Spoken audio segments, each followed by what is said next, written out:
कृष्णायन भाग 30. लेखिका काजल ओझा वैद्य. अनुवाद प्राध्यापक सुधीर कौठाळकर. अभिवाचन अदिती पालिमकर.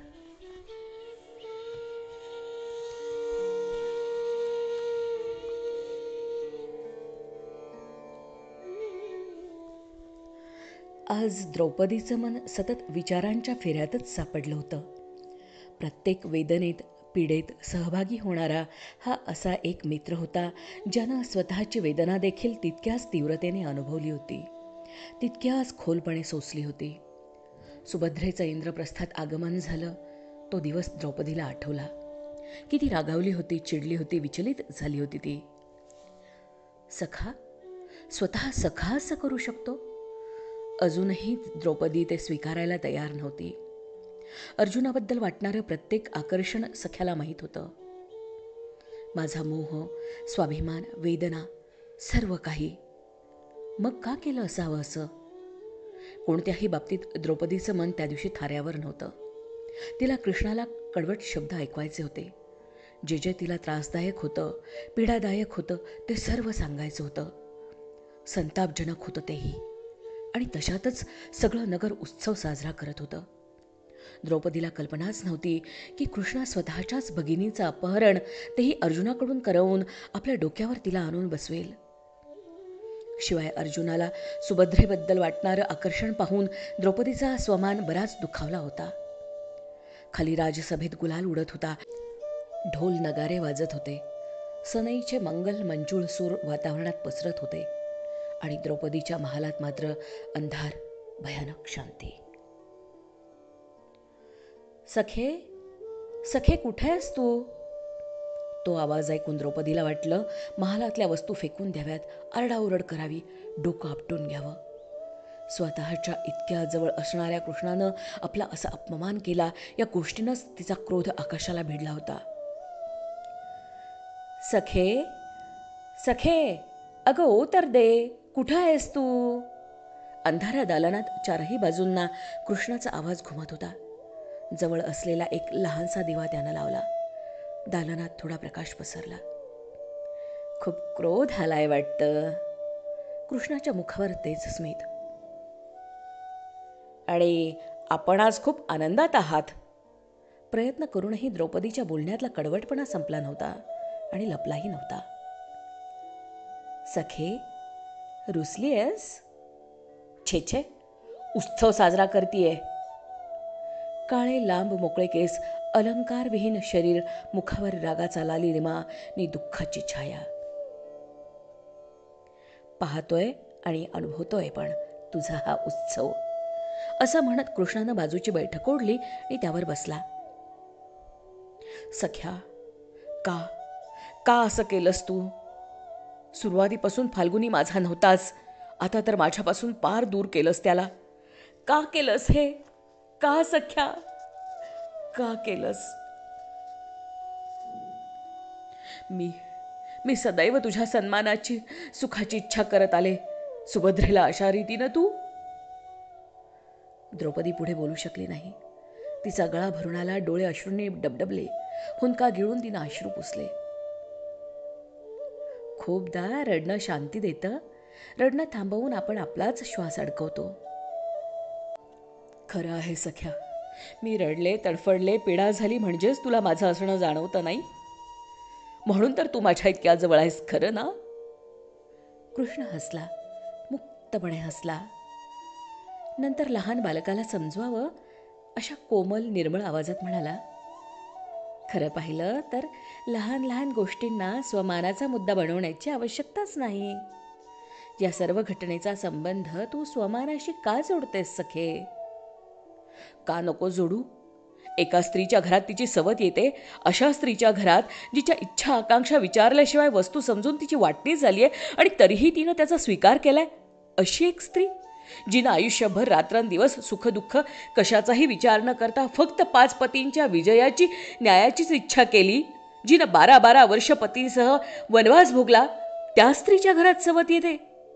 पतींच्या प्रतिष्ठेसाठी जी त्यांची दासी होऊन राहिली, अशी स्त्री तिच्या स्वमानाकडे दुर्लक्ष करून तिच्या घरात एक सवत आणली जाते, अशी सवत जी त्याच्या प्रिय मित्राचीच बहीण आहे. त्या स्त्रीच्या होकाराशिवाय तिच्या नकळत असं कारस्थान रचलं जातं त्याच्या मित्राकडूनच. सख्या, तुझं हे मायाजाल मला समजत नाही रे. यात स्वार्थ आहे का? आणि का? काही श्रेय असेलच तर ते कोणाचं आहे रे? सखे, मनात जेव्हा शंका उद्भवते तेव्हा श्रद्धा संपून जाते. मला पोकळ शब्द नकोय सख्या, निखळ सत्य हवंय. सत्य? एवढंच सत्य आहे सखे की सुभद्रा सवत नाहीच तुझी. मला सांग, कोणता भाऊ बहिणीसाठी उत्तम पतीची निवड करणार नाही? संपूर्ण आर्यवर्तात श्रेष्ठ अशा पार्थाशिवाय दुसरा श्रेष्ठ पुरुष मी कुठून आणू माझ्या बहिणीसाठी? सुभद्रेसाठी श्रेष्ठ पुरुष निवडण्यासाठी माझा विरोध नाही, पण दुर्दैवानं तो पुरुष माझा पती आहे सख्या. उलुपी, चित्रगंधा आणि अन्य स्त्रियांमुळे नाही विचलित झाले मी, पण सुभद्रेचं सौंदर्य पाहून मात्र माझ्यातल्या ईर्ष्येनं फना काढला आहे. पार्थ मला विसरून जाईल नी. सखे, तुझं ज्ञान, विद्वत्ता, तुझी विचक्षण बुद्धी, कुशाग्रता सगळं कुठं गेलं? अगं, सुभद्रा तर बालिका आहे, तिच्याबरोबर तू स्पर्धा करशील? ती तरुण आहे, सौंदर्यवती आहे, आणखी काय हवंय पुरुषाला? याशिवाय बरंच काही हवं असतं पुरुषाला. मीही पुरुषच आहे ना, जाणतो सगळं मी. सत्यभामा, जांबुवंती आणि इतर अनेक पत्नी असूनही माझ्या जीवनात रुक्मिणीचं स्थान अढळ आहे. माझ्या संपूर्ण अस्तित्वाचा ते एक अपरिहार्य अंश आहे सखे. आणि तरीही माझ्या मनातून राधा एक क्षणभरही दूर नाही. मी रुक्मिणीवर अन्याय करतोय का? राधेच्या स्मरणासह काही कपट करतोय का? ते तुझं तुलाच माहीत सख्या. पण माझा पुरुष जेव्हा दुसऱ्या स्त्रीच्या मोहात अडकतो तेव्हा त्यामागं सौंदर्य किंवा शारीरिक आकर्षण याशिवाय दुसरं काहीही नसतं असंच मला वाटतं. माझा पराभव झाला हेच जाणवतं मला. स्त्रीमध्ये शरीराखेरीज पुरुष दुसरं पाहतोच काय? सखे, शरीराशिवाय स्त्रीकडून पुरुषाला बरंच काही अपेक्षित असतं.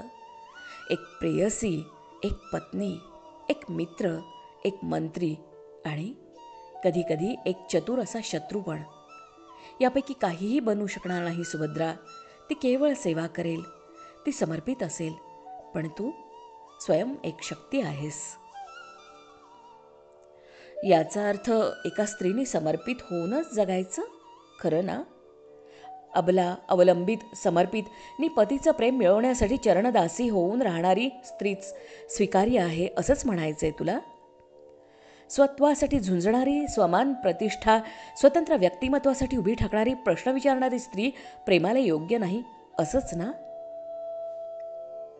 सखे, तू सांगितलीस अशी स्त्रीच सहधर्मचारिणी आहे, तीच सिंहासनावर बसण्यास योग्य आहे आणि अशी स्त्रीच महाराणी संबोधनासाठी निर्माण होते. आणि सखी, तूच अशी स्त्री आहेस.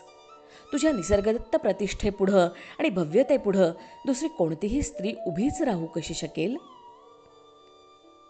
म्हणून मग माझ्या पतींनी हिडिंबा, चित्रांगदा, उलुपी, सुभद्रा यांना घेऊन यावं, हो ना? सखे, मी पुरुष आहे आणि तू स्त्री आहेस. निसर्गतःच आपण भिन्न आहोत. काही गोष्टी तुला सांगणं मला आवश्यक वाटतं. कदाचित तू समजू शकणार नाहीस तरीही. असं बघ, एका स्त्रीच्या भव्यतेच्या आकर्षणात बुडून जाणं एखाद्या पुरुषासाठी सोपं आहे, पण त्यातून तरुण बाहेर येणं अवघड. सखे, प्रकृतीनंच पुरुष अहंकारी आहे. त्याला त्याच्यावर अवलंबून असणारी, त्याच्याशी समर्पित राहणारी आणि त्याला सहज उच्च मानणारी स्त्री अधिक प्रिय वाटते. तुझ्यासारखी स्त्री 10,000त एखादीच. यासाठीच तुझ्यासारख्या स्त्रीच्या प्रखर तेजाला, प्रतापी स्वभावाला झेलण्यासाठी एकाहून अधिक पुरुषांची आवश्यकता असते. तू जिला इच्छेविरुद्ध स्वीकारावी लागलेली परिस्थिती समजतेस ना सखे, तिच्यापेक्षा जास्त श्रेयस्कर असं दुसरं काहीच असू शकणार नाही तुझ्यासाठी. एक वर्ष एकेका पतीच्या सहवासात घालवण्याची ही योजना हा तुझ्या प्रखर तेजाला जिरवू शकणाऱ्या पुरुषांच्या अभावाचा परिणाम आहे सखे. सूर्य जर फक्त प्रखर तेजासह तापून उगवत राहिला तर पृथ्वीवरचे यच्च यावत प्राणी मात्र त्राहिमामचाच आक्रोश करतील. त्याच्या तेजाला प्रातःकाली आणि सायंकाली थोड्या थोड्या अंतरानं निहाळण्याची आणि रात्रसमयी त्याच्या प्रखरतेशिवायची शीतलता अनुभवायची जर काही व्यवस्था नसती तर जीवनच असंभव झालं असतं या पृथ्वीतलावर. असं असं म्हणजे सूर्याचा तेजस्वीपणा हा अवगुणच झाला म्हणायचा, गुण तर नाहीच. सखे, हे बघ, जर असा वादविवादच करत बसायचं असेल तर तो कधीच संपणार नाही. कोणत्याही प्रश्नाचा अंतहीन वाद त्या प्रश्नाची उकल कधीच करणार नाही. पण इथं खऱ्या अर्थानं प्रश्न समस्या नाहीत. पार्थाच्या जीवनात तू सूर्यासारखी तळपते आहेस. सखे, पांचाली विना पार्थाचं जीवन अशक्यच आहे. पार्थाचंच कशाला, तुझ्या इतर पतींच्या जीवनाचीही तुझ्याशिवाय कल्पनाही करता येत नाही. या सगळ्यांना एका सूत्रात ठेवणारी तूच आहेस सखे. या घराची, पांडव परिवाराच्या हृदयापर्यंत रक्त घेऊन जाणारी मुख्य शीर सखे तूच आहेस. कितीतरी वेळापासून थोपवलेले अश्रू द्रौपदीच्या डोळ्यातून सरसर वाहू लागले. मीच माझ्या तेजानं होरपळतेय सख्या. कुणाजवळ मागू मी शीतलता, संध्याकाळची कोवळी किरण. सांग ना, सांग ना. सखे, भाग्यवान आहेस. भाग्य? दुर्भाग्य म्हण सख्या, दुर्भाग्य. सूर्य होणं हे दुर्भाग्य आहे.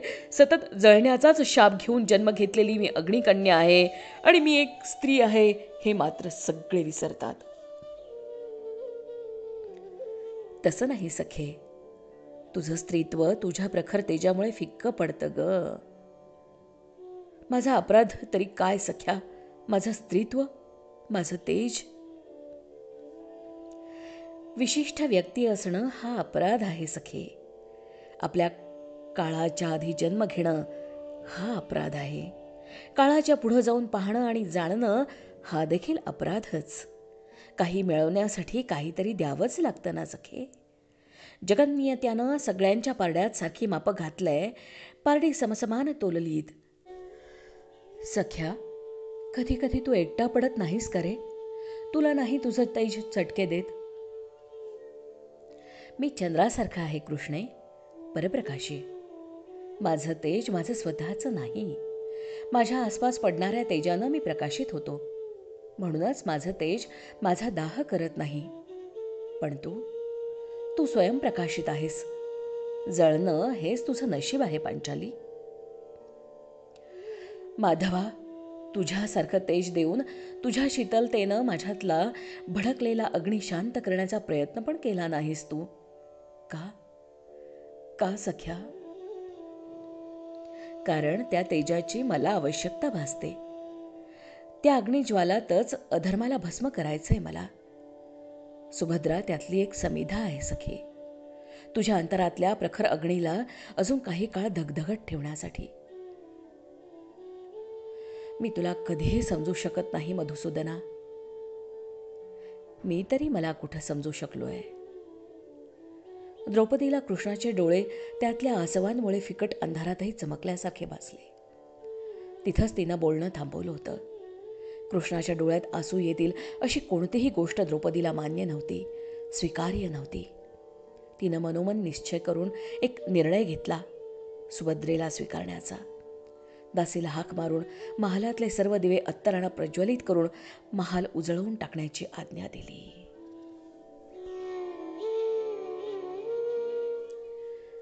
भाग 30 समाप्त. क्रमशः.